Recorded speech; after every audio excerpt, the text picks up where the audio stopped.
Regnum Christi Daily Meditations, helping you encounter Christ in your daily life. May I be open. A meditation for Friday of the 5th week in Ordinary Time. From the Gospel of Mark, chapter 7. Jesus left the district of Tyre and went by way of Sidon to the Sea of Galilee, into the district of the Decapolis.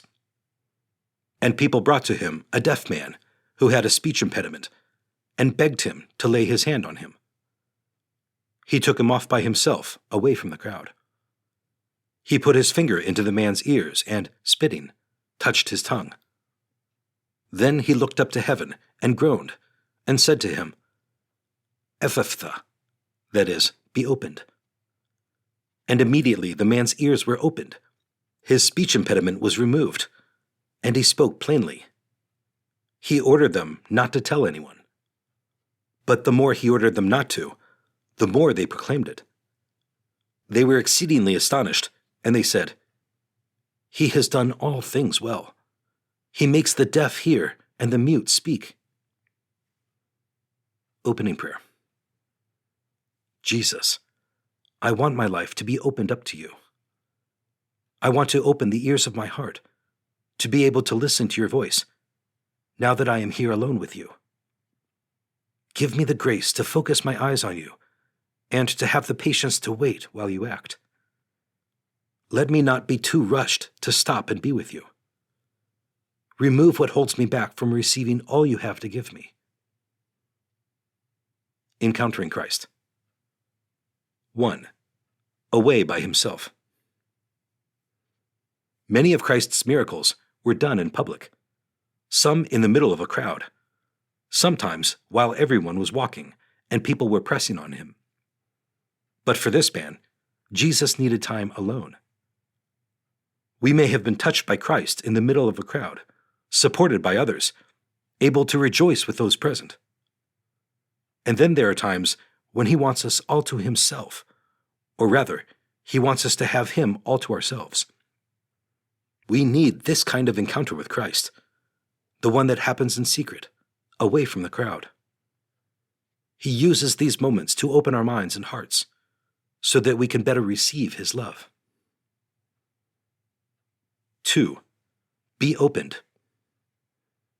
The man's ears and mouth were opened at Jesus' command. What in our life needs to be opened? There are many ways that our soul can be closed. By anger or bitterness that I cling to, some lack of trust in God that leaves me anxious, or unforgiveness in a relationship. When we sense a lack of peace interiorly, we don't need to resolve it alone. We don't need to be discouraged about not being perfect. We just need to be before Christ as we really are, and let him into the area that is closed. We need to exercise enough trust to let go and invite him in. 3. Tell no one. Jesus wanted the people not to tell others about him, but they ignored him.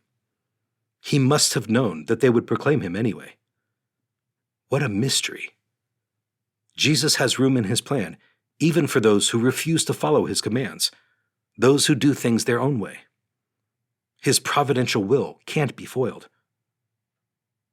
The truth that God is at work in all the actions of his creatures is inseparable from faith in God the Creator.